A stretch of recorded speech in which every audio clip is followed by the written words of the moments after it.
Gundam is a franchise that began 40 years ago and is still ongoing. Over the decades, Gundam has taken on several different styles. Everything from a soap opera with giant robots to high school pretty boys in mobile suits, to a Dragon Ball Z style martial arts story, and even some more kid-friendly versions with super deformed and superior defenders. The first Gundam series began in 1979 and was actually a failure at first. Low ratings led the anime to be cancelled, and the original series was cut short, with the story wrapping up prematurely. Consequently, several concepts had to be cut from the final product, and there have been several retellings of Mobile Suit Gundam, from various mangas to novels.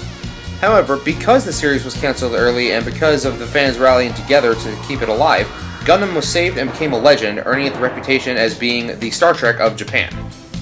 Mobile Suit Gundam centers around the crew of the White Base, a warship of the Earth Federation which is crewed by a group of civilians that survived an attack on their space colony from the Principality of Zeon. The main character is Amuro Ray, who is the pilot of the Gundam. His rival was Char Aznavour, the Red Comet, and the two would clash repeatedly as the series went on. The story was very complex, with a lot of in-depth character drama, lots of development, and several characters dying before the end of the series' run. And of course, lots and lots of robot battles. The first sequel to the original Mobile Suit Gundam came in 1986 in the story of Zeta Gundam. Taking place 7 years after the end of the first series, we see the return of some of the original characters. The story continues to deliver the same level of drama that was present in the previous, and even more, with many characters questioning their own motives for allying with each respective faction. Double Zeta wrapped up the loose ends from Zeta Gundam and expanded even further upon the concept of new types, which is the next step in human evolution as mankind moved into space. Several years and a few other series later, G Gundam would take a different direction with the franchise.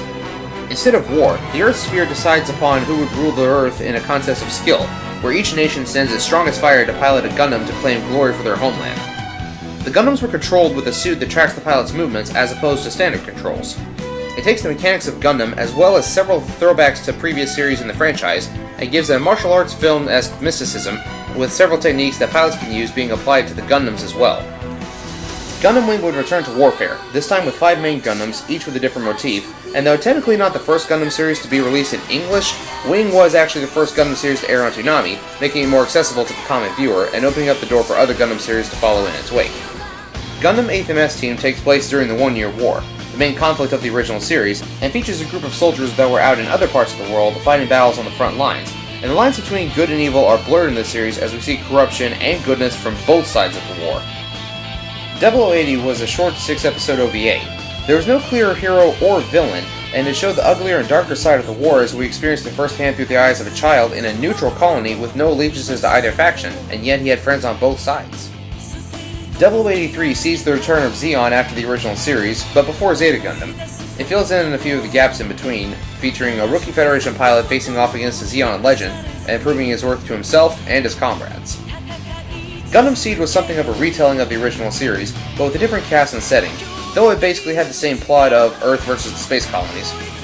It also felt as though it adopted a few plot elements from Star Wars and a few elements from Zeta Gundam. Think Star Wars The Force Awakens, but add in the sibling plot twist from Return of the Jedi, and it's not actually in the same timeline as the original. Seed Destiny was the sequel to Seed, and it adopted a few more elements from Zeta, but it also developed more of its own unique identity than Seed did, with the exception of the inclusion of mobile suits that were clearly inspired by a previous series. Superior Defenders was definitely more kid-friendly, with the Gundams being the size of humans and the series on the whole having a much more humorous tone to it. There are countless more that I haven't covered, but one thing has remained constant in almost every Gundam series with a few exceptions. What sets a Gundam apart from a mobile suit is that a Gundam is usually stronger than your average grunt mech, and is almost always the suit of the main protagonist. Those tree-marked V-shaped horns let you know that you're dealing with a force to be reckoned with. Again, there are a few exceptions. Not every Gundam has V-horns, not every Gundam is a super robot, and not every mobile suit with V-horns is a Gundam. With many, many more anime series, movies, manga, and video games under its belt, not to mention the countless pieces of merchandise, Gundam is still going strong to this day as one of the flagships of the mecha genre of entertainment.